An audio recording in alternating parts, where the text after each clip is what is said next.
મહુવા શહેરની શ્રી રાધેશ્યામ ગુજરાતી માધ્યમિક અને ઉચ્ચતર માધ્યમિક શાળાના ધોરણ 10 અને ધોરણ 12 ના વિદ્યાર્થીઓ માટે બોર્ડની પરીક્ષા પહેલા વિદાય પ્રોત્સાહન કાર્યક્રમનું સુંદર આયોજન કરવામાં આવ્યું હતું।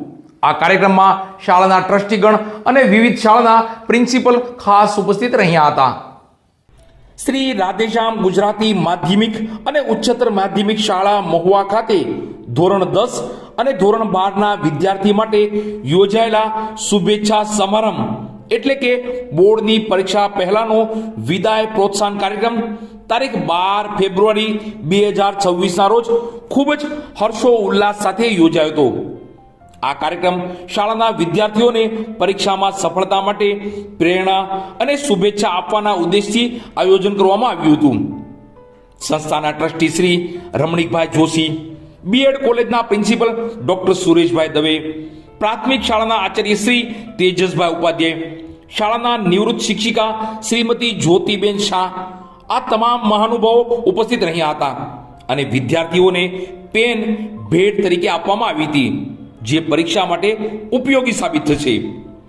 મહેમાનોનું સ્વાગત શાળાના આચાર્ય શ્રી સુરેશભાઈ જોશીએ શબ્દો દ્વારા હુંફાળું અને હાર્દિક રીતે કર્યું હતું। શાળાના તમામ કર્મચારીઓએ જહેમત ઉઠાવીને કાર્યક્રમને વધુ ઉત્સાહપૂર્ણ બનાવ્યો હતો। સૌ મહેમાનોએ બાળકોને સારા ટકાએ પાસ થવાની અને ઉજ્જવળ ભવિષ્યની હાર્દિક શુભેચ્છાઓ આપી હતી।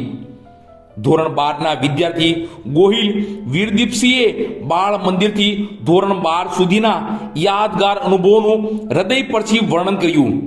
તેમણે કહ્યું કે આ સંસ્થાને કદી નહીં ભૂલે, આ શાળા દ્વારા મારો વિકાસ થયો છે। આ શબ્દોએ સૌને ભાવુક કરી દીધા તથા ધોરણ 10 ના વિદ્યાર્થી કાવ્ય સંઘવીએ પણ શાળા વિશે કહેલું કે મને મારા પરિવાર જેવું લાગે છે, આવી શાળા કદી નહીં ભૂલાય। આભાર વિધિ શિક્ષિકા શ્રી નિશાબેન દેગડાએ સુંદર રીતે નિભાવી। સમગ્ર કાર્યક્રમનું સંચાલન શ્રીમતી વૈશાલીબેન બારિયાએ કર્યું, જેણે તેમણે સુવ્યવસ્થિત અને આકર્ષક બનાવ્યું। આ સમારંભ શાળા પરિવારના સહયોગ અને ઉત્સાહથી ખૂબ જ સફળ રહ્યો। ધોરણ 10 અને 12 ના તમામ વિદ્યાર્થીઓને તેમની આગામી બોર્ડ પરીક્ષામાં ઉત્તમ પરિણામ મળે એવી હાર્દિક શુભેચ્છાઓ આપવામાં આવી હતી। કાર્યક્રમમાં વિદ્યાર્થીઓમાં આત્મવિશ્વાસ અને સંસ્કારોનો વિકાસ કરે છે। આ સમારંભ શાળા પરિવારના સહયોગ અને ઉત્સાહથી ખૂબ જ સફળ રહ્યો। ધોરણ 10 અને 12 ના તમામ વિદ્યાર્થીઓને તેમની આગામી બોર્ડ પરીક્ષામાં ઉત્તમ પરિણામ મળે એવી શુભેચ્છાઓ આપવામાં આવી હતી। આવા કાર્યક્રમો વિદ્યાર્થીઓમાં આત્મવિશ્વાસ અને સંસ્કારોનો વિકાસ કરે છે। શાળાના આચાર્ય, શિક્ષકો અને સંસ્થાને અભિનંદન। ઘણી બધી યાદો તમારી અમારી સાથે અને અમારી તમારી સાથે જોડાયેલી છે અને તમે સ્કૂલનું અને સમાજનું અને તમારા પરિવારનું નામ રોશન કરો એ શુભકામનાઓ।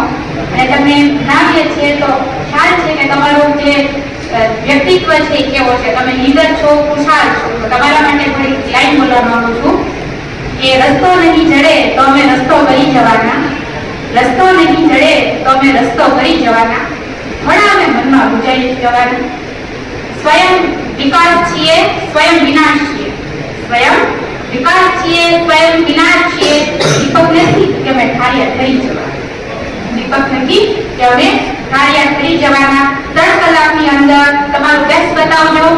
તો તમે એવું સાંભળ્યું છે કે first impression is the last, first impression is the last, પણ આજે હું ઉમેરું છું કે first impression is the last but last is ever last. તો છેલ્લે સુધી પ્રાર્થના છે કે તમારું બેસ્ટ આપજો। જય રાધેશ્યામ। તમે બધા મારા મિત્રો પરિચિત જ છો અને સર ને દાદાને તો અમારે બહુ જૂનો પરિચય છે। પૂજ્ય દાદા પ્રણામ।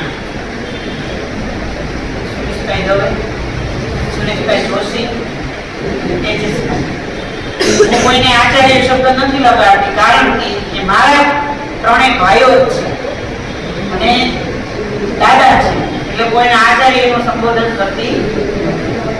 અને તમે બધા મારાથી પરિચિત છો, લગભગ 3 ધોરણથી હું ભણાવતી હતી એટલે તમે બધા લગભગ 5-6 ધોરણ સુધી તો મારી પાસે ભણ્યા જ છો। અને મારે સ્વભાવથી પણ તમે બધા વાકેફ છો અને હજી કદાચ હું સામે મળું તો તમને થોડોક ડર લાગે ખરો. હવે ભલે ટીચર નથી તમારો પણ લાગે કે નો લાગે? યાદ કરો છો બધા એટલા. હજી કાલે હું આવી તો સ્કૂલમાં આ બધા છોકરા ટોળે વળી ગયા અને કે તમે આવી ગયા ટીચર, તમે આવી ગયા. મેં કીધું હા. એક બે જણા એકદમ ઢીલા પડી ગયા. મેં કીધું કેમ, ડર લાગી ગયો? ઓકે હા. એટલે તમારા બધા સાથે તો બહુ જૂના સંબંધ છે મારા. તમે બધા લગભગ મારી આગળ મોટા ભાગના ભણી ગયા છો. એકાદ બે જણ નવા હોય ન હોય તો બરાબર. હવે તમારે એટલું જ ખાલી ધ્યાન રાખવાનું છે, એક્ઝામમાં કંઈ છોડવાનું નથી. તમે લોકો શું કરો છો, અમે પેપર જોતા એટલે તમને ખબર છે કે અમુક પ્રશ્ન તો એટેન્ડ જ નથી કરતા. અમુક પ્રશ્ન મૂકી દે કે અમને નથી આવડતા. એમ નહીં કરો, નથી આવડતા એમ નહીં. તમને જેટલું આવડે એટલું પ્રશ્નનો જવાબ લખો.